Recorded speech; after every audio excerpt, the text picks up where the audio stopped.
Central de Frutal. Nós, através do Ministério Comunicas, nos sentimos extremamente honrados de tê-los conosco. Queremos que essa mensagem que você irá acompanhar possa edificá-lo profundamente. Que Deus te abençoe ricamente, em nome de Jesus. Sendo assim, vamos meditar na palavra do Senhor. Convido você a abrir sua Bíblia no livro do Gênesis. Nós vamos meditar nessa noite, dentro dessa série que nós temos feito desde domingo passado, uma rota segura para a vida, e nós temos olhado a vida dos patriarcas. Livro do Gênesis, capítulo 32, dos versos 22 a 32. Gênesis 32, 22 a 32. Eu vou mudar de microfone, porque esse aqui fica cortando, viu, gente? O pessoal da mesa ali.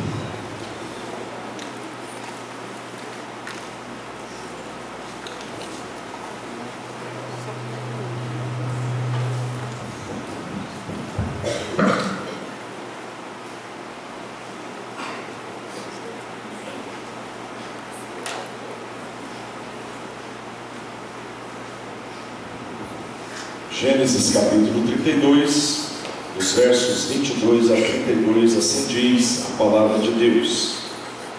Levantou-se naquela mesma noite, tomou suas 2 mulheres, suas 2 servas e seus 11 filhos, e transpôs o val de Jaboque. Tomou-os e fê-los passar o ribeiro, fez passar tudo o que lhe pertencia, ficando ele só.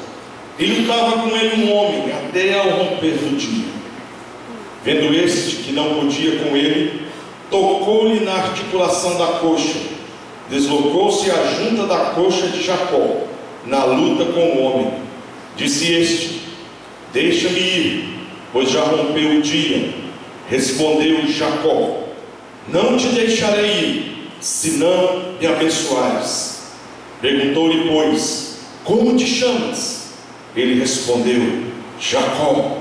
Então disse: já não te chamarás Jacó, e sim Israel, pois como príncipe lutaste com Deus e com os homens e prevaleceste. Tornou Jacó: disse, rogo-te, como te chamas? Respondeu ele: por que perguntas pelo meu nome? E o abençoou ali. Aquele lugar chamou Jacó Peniel, pois disse: vi a Deus face a face, e a minha vida foi salva. Nasceu-lhe o sol quando ele atravessava Peniel, e manquejava de uma coxa. Por isso os filhos de Israel não comem até hoje o nervo do quadril, na articulação da coxa, porque o homem tocou a articulação da coxa de Jacó no nervo do quadril. Vamos orar mais uma vez. Pai, nós nos aproximamos mais uma vez em oração, pedindo que o Senhor nos oriente na exposição da Tua Santa Palavra. Clamamos isso nessa hora, Deus. Ainda estamos prestando um culto a Ti. Por isso, ó Deus, que a edificação possa chegar também profundamente aos nossos corações, rendendo-lhe toda a honra e toda a glória. Em nome de Jesus é que oramos. Amém. Nós já iniciamos o ano de 2015. Com certeza várias ações já foram feitas, várias decisões já foram tomadas. Algumas coisas ainda precisam se ajustar. Talvez você, como eu, está agora com os filhos em casa de férias, esperando que os filhos retornem para as aulas, para que essa rotina do ano literalmente possa começar. Mas o interessante é que o ano já está em andamento, a viagem já começou, e muitos aqui planejaram esse ano, e muitas coisas para ocorrerem nesse ano. E como eu disse no domingo passado pela manhã, a questão não é como nós iremos viajar. A questão é que nós vamos fazer essa viagem. Nós iremos caminhar no ano de 2015. E mesmo possuindo todas as informações, todo o planejamento, tudo possível para termos um ano tranquilo, em paz, nós temos a conclusão que nós não temos todas as informações necessárias para o ano de 2015. Que algumas coisas sairão do controle, que algumas coisas sairão do projeto, que algumas coisas serão colocadas na nossa frente de uma forma que irá até nos desestabilizar diante de algumas ações. E a gente pode pensar sobre isso, que fazendo uma analogia com uma viagem de carro, é que planejar, pensar, observar, tudo isso é importante, mas isso não é a viagem propriamente dita. O ano já começou e nós estamos, entre aspas, viajando pelo ano de 2015. Pensando nisso é que eu recorri a homens antigos, a história de homens antigos, homens comuns como eu e você, homens peregrinos como eu e você, e eles têm muito a nos ensinar como nós podemos ter uma rota segura para o ano de 2015, como é que nós podemos ter uma rota segura para toda a nossa vida. Nós começamos com a história de Abraão, vimos a forma que ele foi chamado, num momento muito delicado, num momento crucial para a sua família. O pai dele tinha falecido, ele era o filho mais velho, herdaria toda a herança de Terá, mas ele recebe o chamado de Deus e sai da casa dos parentes. E nós aprendemos com Abraão que ele sabia discernir quem tinha as palavras sobre a vida dele, as primeiras palavras e as últimas palavras. E nós podemos dizer que Abraão rumou ao desconhecido pela fé. Domingo à noite passado nós vimos a história de Isaac, filho da promessa, filho de Abraão, que através de um nascimento improvável, de uma prova de fogo dificílima e por uma profunda perda, nós aprendemos com a vida de Isaac que ele pôde tirar o melhor de todas essas situações e irrompeu na sua vida de forma paciente, perseverante e mansa. E hoje nós vamos continuar essa investigação desses homens antigos, desses homens vintage, né? Nós estamos na moda vintage, que o antigo é que é bom. Então nós vamos manter esse pensamento e ver o que esses homens antigos têm a dizer, principalmente aqui vendo a história do patriarca Jacó. E eu quero chamar essa mensagem de Fazendo o Caminho de Volta. Há um pensamento do livro do Cristianismo Puro e Simples de C.S. Lewis, que diz o seguinte: se você tomou o caminho errado, não vai chegar mais perto do objetivo se seguir em frente. Para quem está na estrada errada, progredir é dar meia volta e retornar à direção correta. Nesse caso, a pessoa que der meia volta mais cedo será a mais avançada. Todos já tivemos essa experiência com as contas de aritmética. Quando erramos uma soma desde o início, sabemos que quanto antes admitirmos o engano e voltarmos ao começo, tanto antes chegaremos à resposta correta. Não há nada de progressista em ser um cabeça dura, que se recusa a admitir o erro. Penso que se examinarmos o estado atual do mundo, é bastante óbvio que a humanidade cometeu algum grave erro. Tomamos o caminho errado. Se assim for, devemos dar meia volta. Voltar é o caminho mais rápido. Jacó, fazendo o caminho de volta. Um breve histórico sobre Jacó. O seu nascimento, que se encontra lá em Gênesis capítulo 25. Se você quiser acompanhar, Gênesis 25, versos 21, versos 24 a 26, diz assim: Isaque orou ao Senhor por sua mulher, porque ela era estéril, e o Senhor lhe ouviu as orações, e Rebeca, sua mulher, concebeu. Cumpridos os dias para que desse à luz, eis que se achavam gêmeos no seu ventre. Saiu o primeiro, ruivo, todo revestido de pelo, por isso lhe chamaram Esaú. Depois nasceu o irmão, segurava com a mão o calcanhar de Esaú, por isso lhe chamaram Jacó. Era Isaque de 60 anos, quando Rebeca lhes deu à luz. Momento também interessante, 20 anos esperando para que Rebeca engravidasse. Ela engravida e 2 filhos são gerados no seu ventre.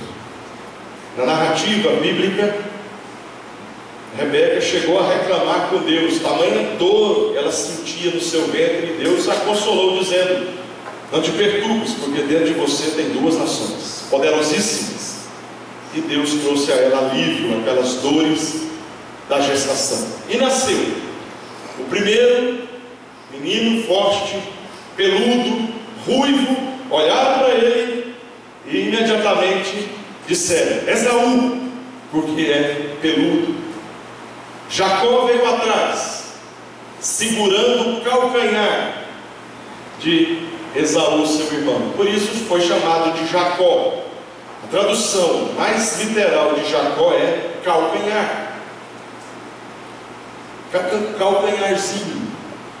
E nasceu esses 2 filhos de Isaque. Vale a pena lembrar que nos povos do Oriente, o nome está diretamente ligado ao caráter da pessoa, aquilo que a pessoa se tornará. Por isso que nós aprendemos sobre Deus através dos seus nomes. Os nomes de Deus revelam o caráter de Deus. Agora vocês podem imaginar junto comigo 2 filhos, um chamado de peludo e o outro de calcanhar. Mas que nomes, né? Pouco criativos para aquele momento tão esperado. Eu falei, 20 anos esperando o nascimento. Será que não tinha nomes melhores para que Isaque e Rebeca colocassem dos seus filhos? Naquela época não tinha cartório, né? Hoje é proibido colocar 1, 2, 3, Oliveira 4 no filho, é proibido. Mas naquela época não tinha cartório. E colocou Esaú, aquele que é peludo, vermelho, e Jacó, o calcanhar. Imagine Jacó crescendo. Ô calcanhar, ô rasteira, ô golpe baixo, ô enrolado, ô trapaceiro, ô mala. E esse foi crescendo. Tudo que era ruim, com certeza, se Jacó estivesse perto, é porque o calcanhar está aí. Porque ele é aquele que nasceu segurando os pés do seu irmão. Nós como pais, nós às vezes somos muito inconsequentes em relação aos nossos filhos. Aquilo que nós falamos, aquilo que nós imprimimos no coração dos nossos filhos, fica para a vida toda. E há uma situação mais complicada. Isaque, nos 60 anos, vendo os filhos crescer, amou Esaú, porque Esaú poderia ser aquilo que Isaque queria ser. Isaque também era um homem pacato, calmo, paciente, mas ele viu em Esaú a força da juventude. Esaú era um caçador, era um homem que se embrenhava em grandes aventuras, subia em penhascos. Jacó não. O calcanharzinho, ele era mais quietinho, ele ficava perto da mãe, perto da fogueira, perto do fogão, comendo um biscoitinho de queijo. Isaque preferiu Esaú, mas a promessa de Deus era para Jacó. E esse menino cresceu dessa maneira, estigmatizado pelo seu nome, estigmatizado pela preferência do pai. Ele foi cada vez mais se retraindo, se encasulando e ficando calado, observando as coisas ao seu redor. O segundo fato da vida de Jacó, como ele era o calcanhar, agora ele vai passar o calcanhar. O texto diz, no verso 27, cresceram os meninos, Esaú saiu perito caçador, homem do campo, Jacó, porém, homem pacato, habitava em tendas. Isaque amava Esaú, porque se saboreava de sua caça. Rebeca, porém, amava Jacó. Tinha Jacó feito cozinhado, quando esmorecido veio do campo Esaú, e lhe disse: peço-te que me deixes comer um pouco desse cozinhado vermelho, pois estou esmorecido. Daí chamar-se Edom. Disse Jacó: vende-me primeiro o teu direito de primogenitura. Ele respondeu: estou a ponto de morrer, de que me aproveitará o direito de primogenitura? Então disse Jacó: jura-me primeiro. Ele jurou e vendeu o seu direito de primogenitura a Jacó. Deu, pois, Jacó a Esaú pão e um cozinhado de lentilhas. Ele comeu e bebeu, levantou-se e saiu. Assim desprezou Esaú o seu direito de primogenitura. Olha só o golpe. Jacó sabia da história. Jacó sabia que a bênção de Abraão, que foi transmitida para Isaque, seria transmitida para ele. Mas ele queria dar um jeito nas coisas, e olhando aquela situação, o irmão Esaú, preocupado apenas em caçar e viver no campo, chega Esaú faminto, e é interessante que ele recebe o nome de Edom, esmurecido, frouxo de canseira. Interessante, eu acho que o diálogo deles deveria ser assim, um diálogo de ironia entre irmãos. Você já viu? Irmãos têm muita ironia. Chega Esaú todo suado, cansado, não pegou nada, não caçou, na caça não foi vitoriosa, cansado, com fome, faminto. Me dá um pouco dessa comida aí.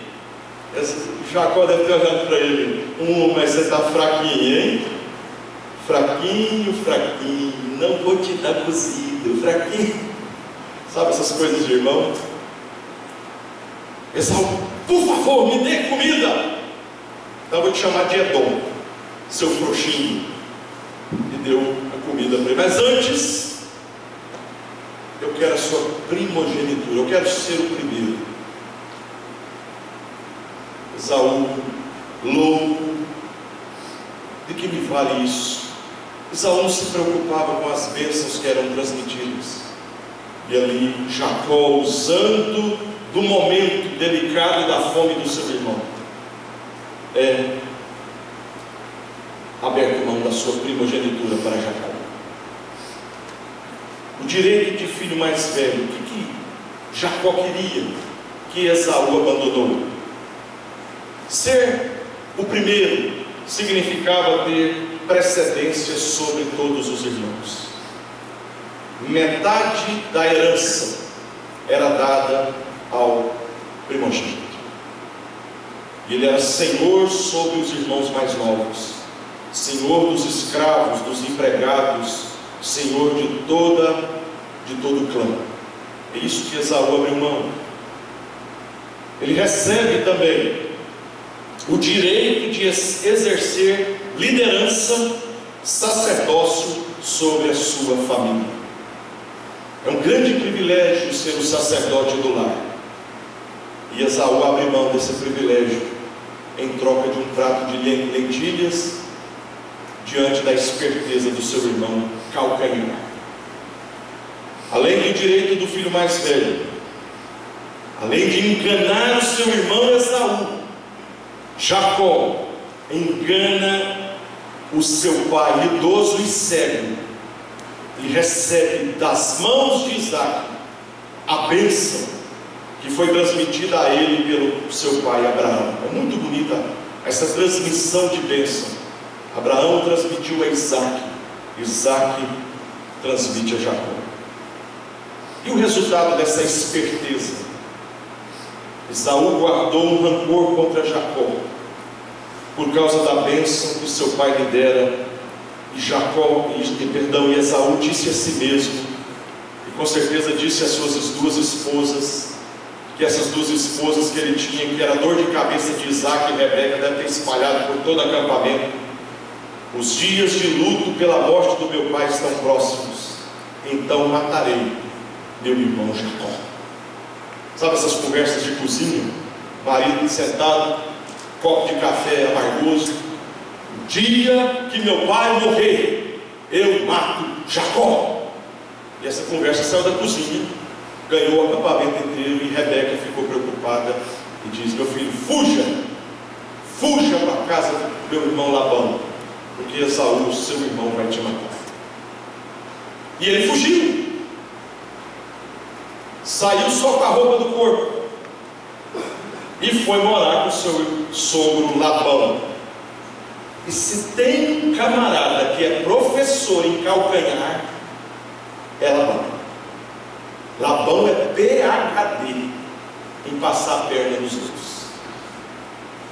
Agora você imagina, um menino que cresceu ouvindo que ele era um trapaceiro, que usa dessas artimanhas, estratagemas para receber a bênção de Deus, vai habitar com o professor da malandragem. E ele vai lá, e Labão muda o salário dele mais de 10 vezes, engana ele com Lia, Raquel, e inventa tudo aquilo. E não chegou no momento crucial que Jacó olhou para as esposas, para os filhos, para o rebanho e disse: ou nós fugimos de Labão, ou nós vamos passar a vida inteira aqui sendo escravos de Labão. Gênesis 31, 20 diz: e foi assim que Jacó enganou a Labão, o arameu, fugindo sem lhe dizer nada. Amados, Jacó recebe pós-graduação de enganar as pessoas, de passar a perna, de ser um dissimulado, de ser um mentiroso, de ser um homem totalmente oposto àquilo que foi o seu avô Abraão, aquilo que foi o seu pai Isaac. O calcanhar virou trapaceiro, conseguiu enganar o seu sogro.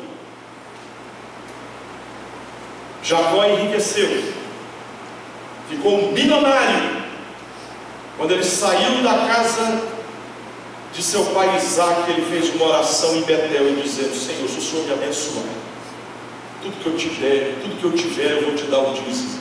Jacó só tinha roupa do corpo. Agora Jacó está milionário, com gado, com filhos, esposas, servos, rebanhos.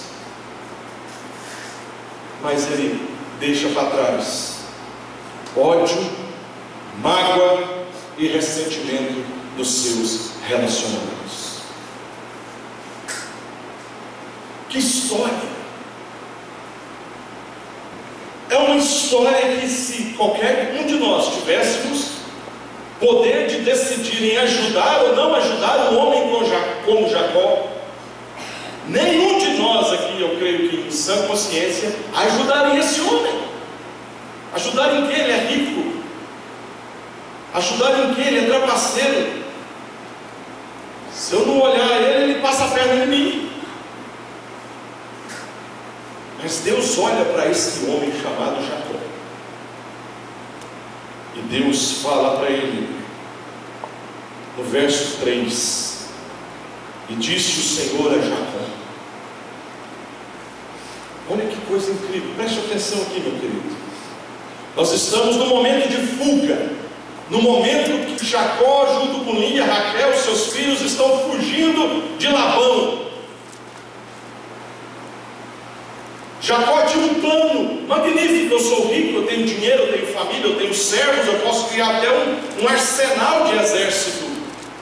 Eu vou procurar uma região distante, longe, eu vou para o outro lado, eu nem vou voltar para a casa de Isaac, eu nem vou voltar para Arã, mas eu vou caçar um caminho novo, uma nova oportunidade, um novo começo, tudo bonito na cabeça de Jacó. Quantos de nós somos assim? Mas Deus, no verso 3 diz: torna a terra dos teus pais, a tua parentela, e eu serei contigo. Os planos de Jacó era criar a sua família num ambiente totalmente distante de Labão e de Esaú.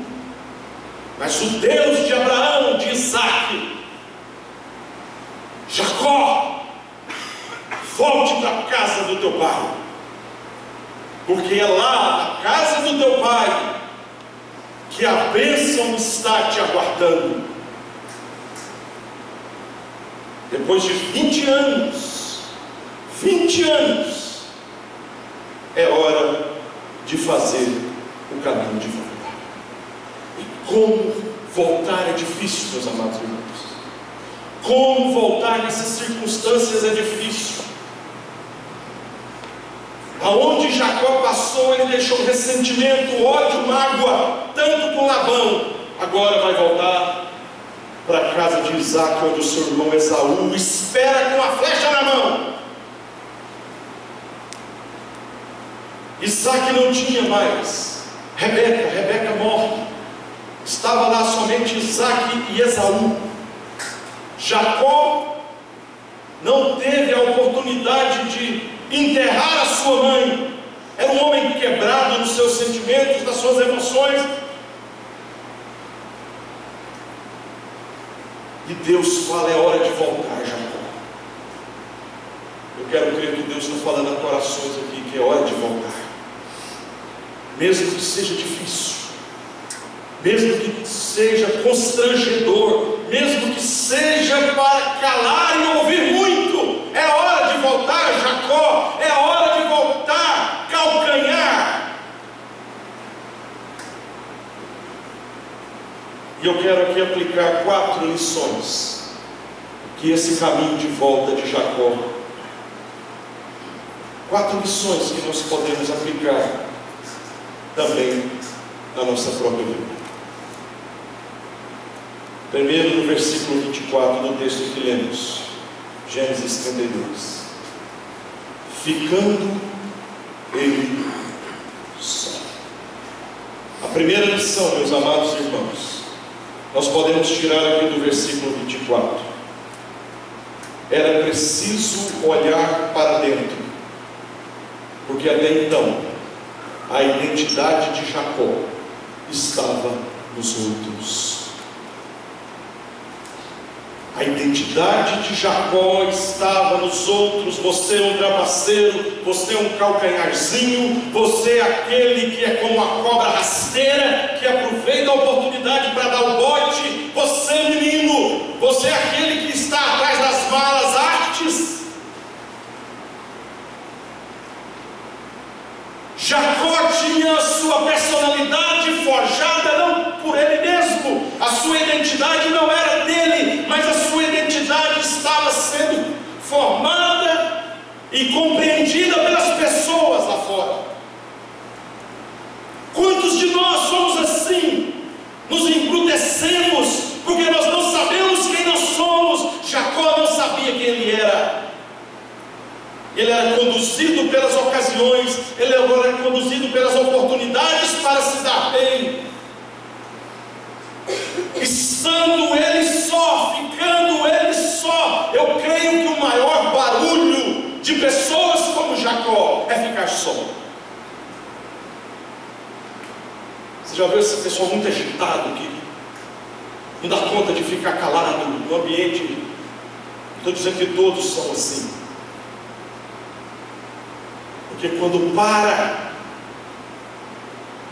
começa a olhar para o seu interior, só vê escuridão, só vê trevas, só vê tristeza. É como se entrasse com uma lanterna num porão escuro.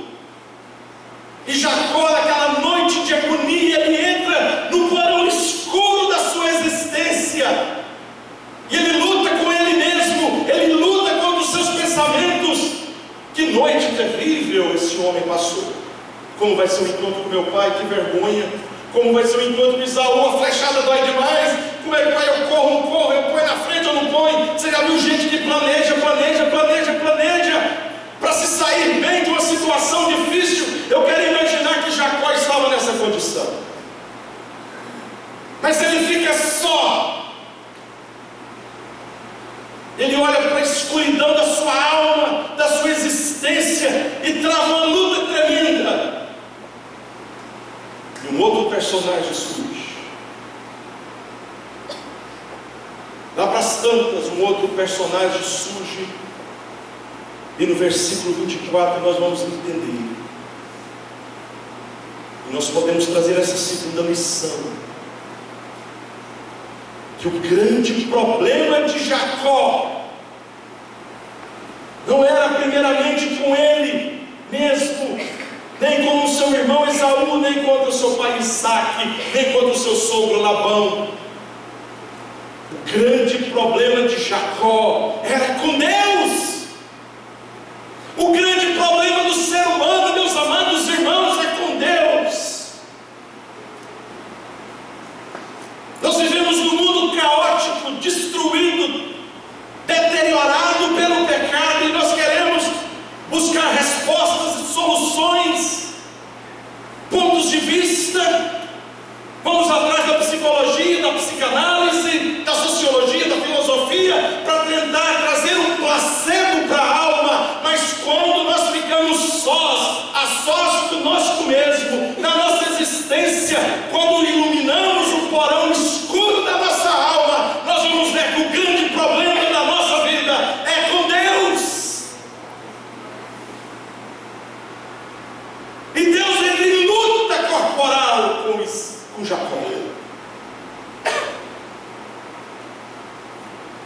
O homem é rebelde contra Deus, meus amados irmãos. Rebelde. Deus tinha uma palavra para essa família,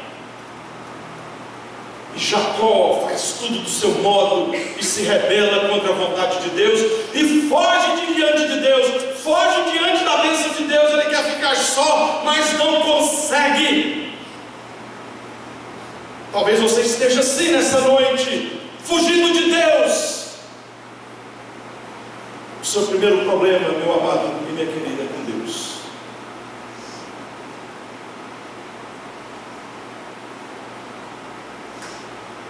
Esse problema se chama pecado. Jacó pecou de todas as formas e maneiras, mas Deus lutou com ele até o romper do dia. Uma luta desumana.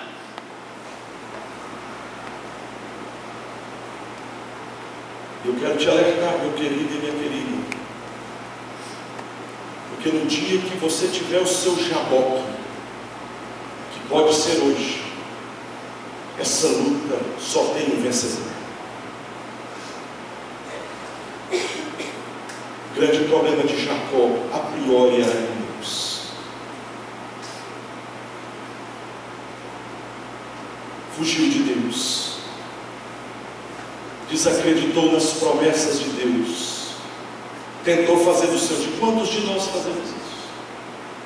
Queremos dar o nosso jeito, queremos tapear a Deus, queremos transmitir uma aparência de vitorioso, de inabalável, de pessoa interessante, inteligente. Mas quando nós ficamos a sós conosco mesmo, quando o porão da nossa existência é iluminado pela luz do Espírito Santo, nós vamos ver que nós temos problema com Deus. Mas Deus não tem problema conosco. Deus proveu para Isaque, seu pai, o cordeiro. Esse menino cresceu escutando essa história. Você já parou para pensar nisso? Aquelas reuniões de família gostosa, Isaque, meus filhos, Esaú e Jacó.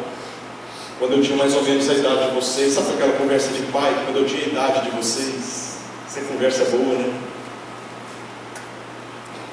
Eu estou tendo a oportunidade de falar isso para o meu filho, ele tem 11 anos. Meu filho, quando eu tinha 11 anos, ele ficou olhando assim: ah, pai, para.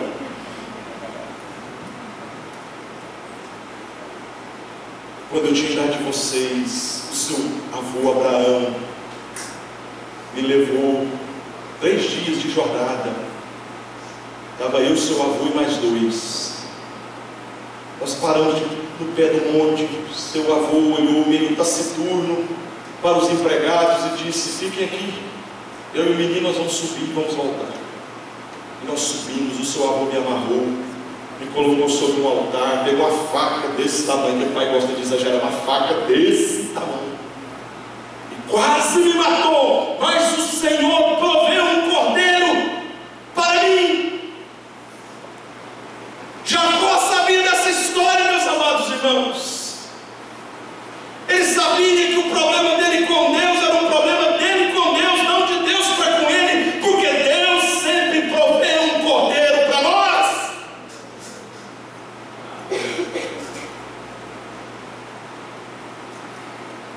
E nós vamos para a terceira lição. Está no versículo 25. Vendo este, que não podia com ele, tocou-lhe na articulação da coxa, deslocou-se a junta da coxa de Jacó, na luta com o homem. Aquela luta era infindável. Muitos falam que era uma luta psicológica, outros falam que era uma luta física. Eu creio que era uma luta psicológica e física, de falas, de conversa, de pensamentos, de remoer o passado, de transportar o presente, e isso e aquilo, e papapá, meu nome é esse, e eu cresci desse jeito. Sabe esse povo melindroso, difícil? Jacó era assim.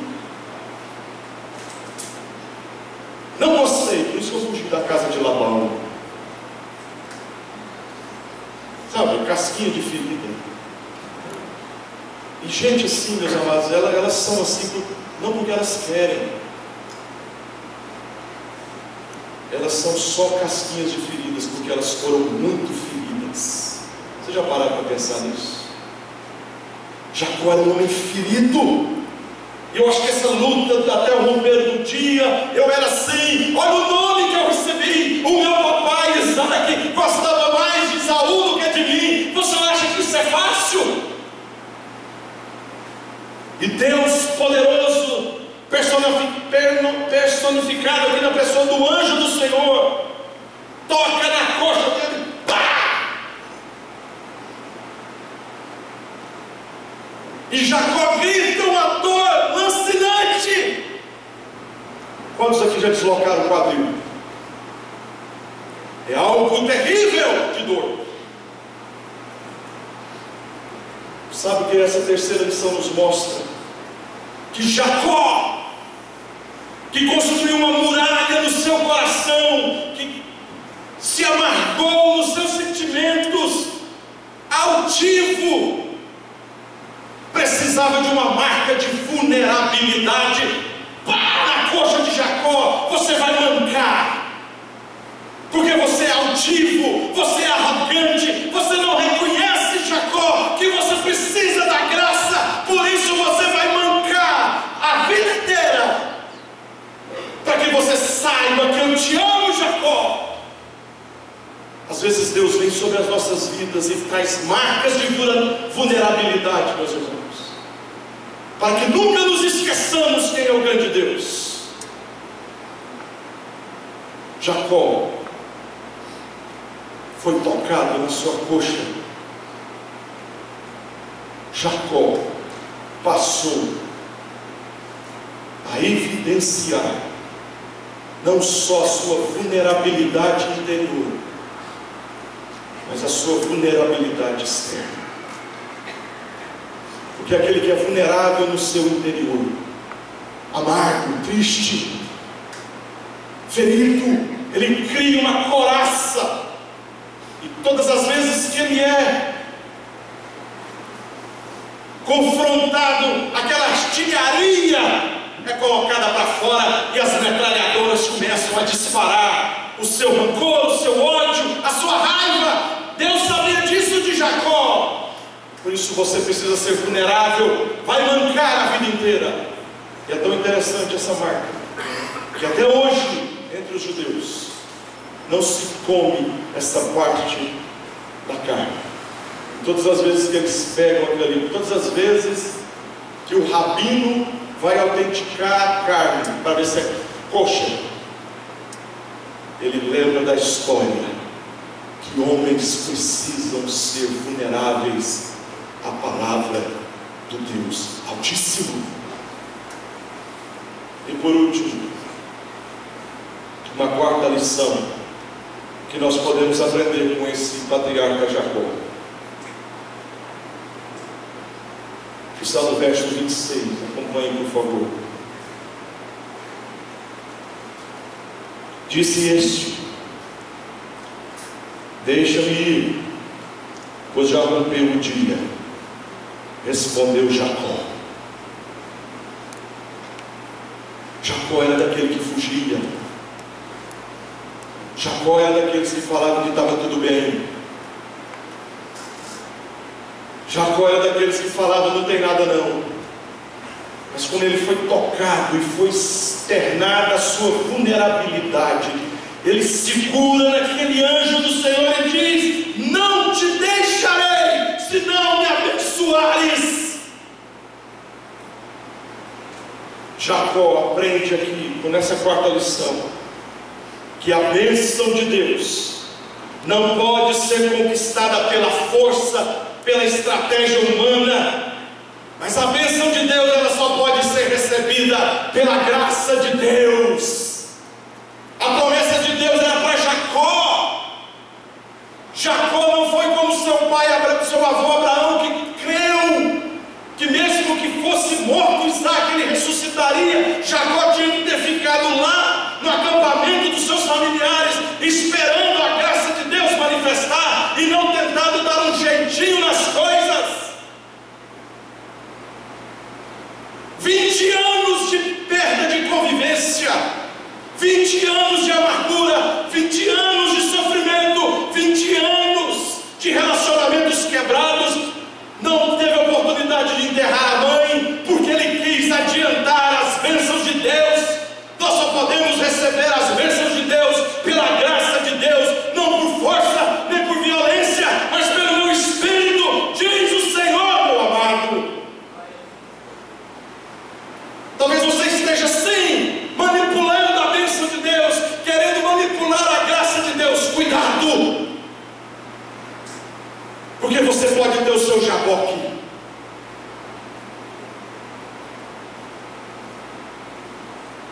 Jacó aprende que a bênção não é tomada por força. Eu não te deixo, porque eu te deixei. 20 anos atrás eu te deixei, quando eu saí com aquela roupa do corpo, fugindo do meu irmão Esaú, sentindo as lágrimas salgadas da minha mãe Rebeca na boca. Eu te deixei, mas eu não te deixo mais.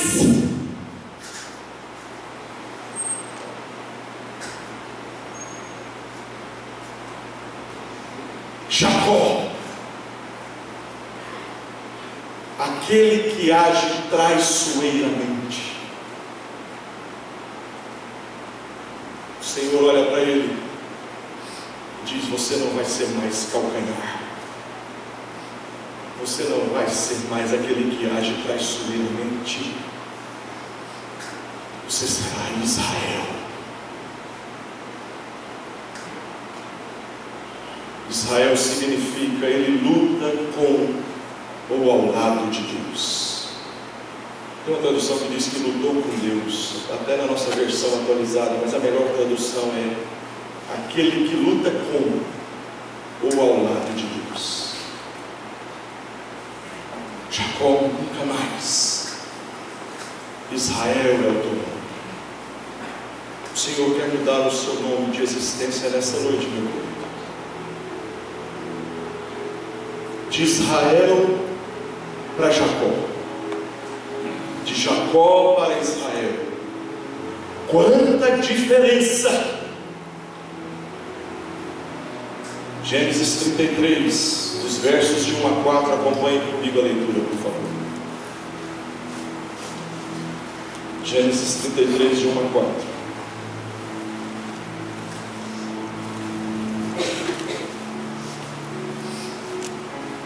Levantando Jacó os olhos, viu que Esaú se aproximava, e com ele 400 homens.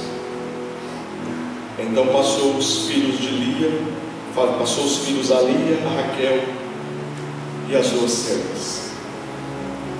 Pôs as servas e seus filhos à frente, Lia e seus filhos atrás deles, e Raquel e José por últimos. Não te deixarei, disse Jacó, agora ele é Israel. E ele mesmo, adiantando-se, prostrou-se à terra 7 vezes, até aproximar-se de seu irmão. Então Esaú correu-lhe ao encontro e o abraçou, o arrojou-se-lhe ao seu pescoço e o beijou e chorava. 20 anos Jacó esperava uma flecha certeira do seu irmão caçador Esaú. Aqueles pensamentos que essa flecha seja rápida e que a minha agonia cesse o mais rápido possível. Ele se curva: eu sou príncipe de Deus, não fujo mais.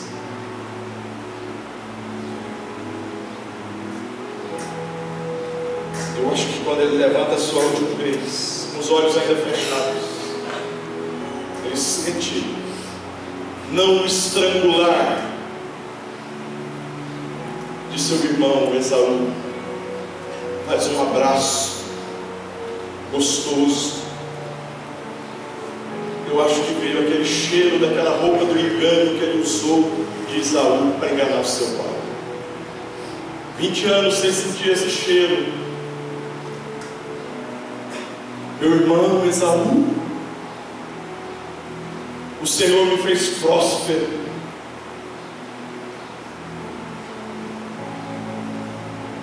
Isaac, eu não preciso nada de você.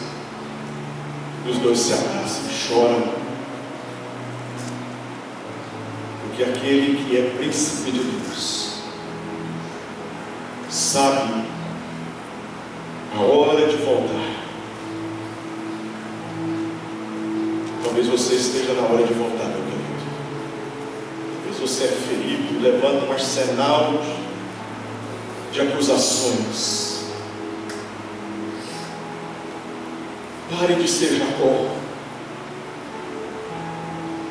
Pare de ser calcanhar. Se transforme em príncipe de Deus. Deus te ama demais. Foi Deus que foi ao encontro de Jacó.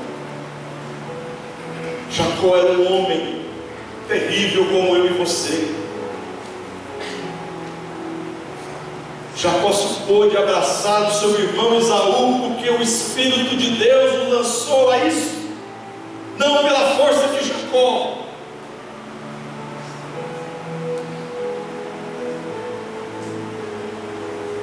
O Senhor quer resolver essa pendência com você. O maior problema de um ser humano é contra o próprio Deus. Por isso que Ele enviou o Cordeiro Jesus. Nós estudamos em teologia uma expressão que se chama teofania. Esse homem que lutou com Jacó no vale de Jaboque, nós cremos que era Jesus.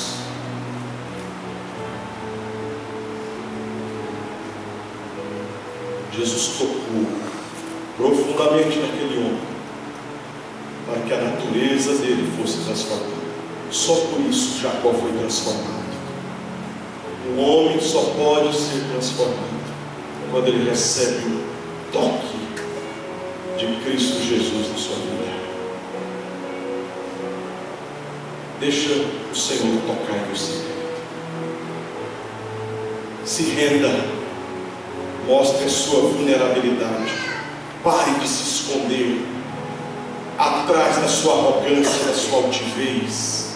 Quebre-se. Porque aquele que deixou a sua glória, a sua majestade, se humilhou e morreu morte de cruz, para que você fosse alcançado e restaurado para a glória do Pai. Que Deus, na sua infinita graça, nos conduz ao caminho de volta para a glória dele. Vamos ficar de pé.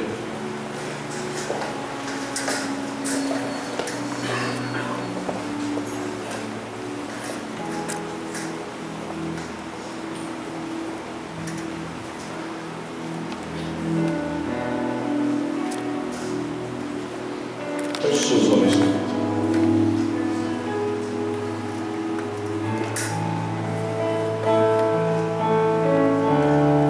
Assim como os olhos do Senhor estavam sobre Jacó, naquele vale de Jaboque, os olhos do Senhor estão sobre vocês.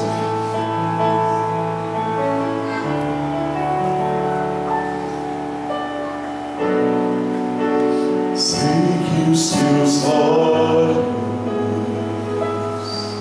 sempre atentos permanecem em mim,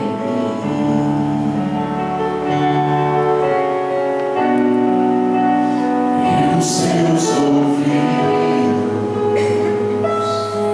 estão sensíveis para ouvir meu amor. Posso até chorar, mas a alegria vem de manhã. És Deus de perto, também de longe, nunca mudastes, tu és fiel.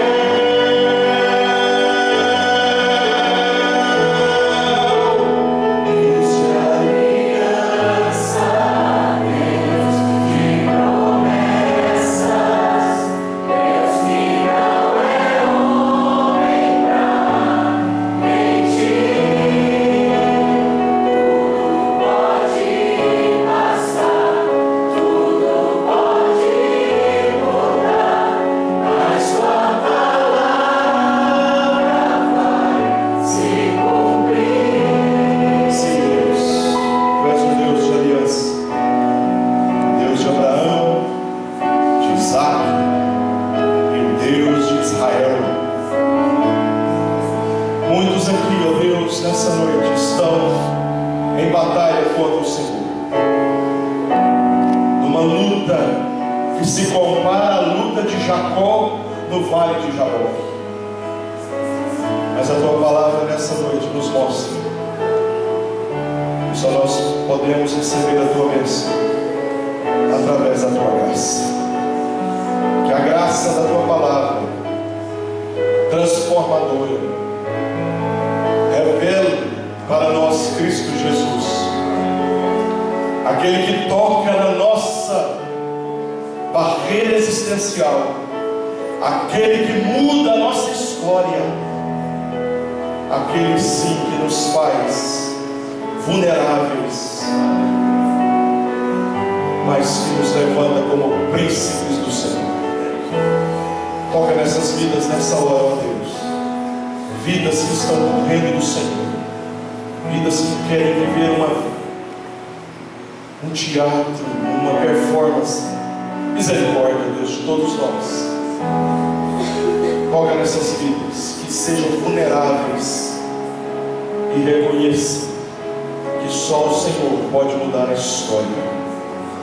Que ninguém aqui espere 20 anos para ser restaurado para a glória do Senhor. Assim oramos a Deus. E agora, irmãos, que a graça do nosso Senhor e Salvador Jesus Cristo, o amor de Deus, o eterno Pai, e as ternas consolações do Espírito Santo de Deus estejam sobre vós, sobre todo o povo de Deus que foi tocado por Cristo Jesus. Maranata, vem, Senhor Jesus. Que Deus te abençoe, querido. Vá em paz. Abrace umas 10 pessoas. Nosso próximo culto culto vai começar, por isso que eu não vou estar à porta, mas vai em paz, em nome de Jesus.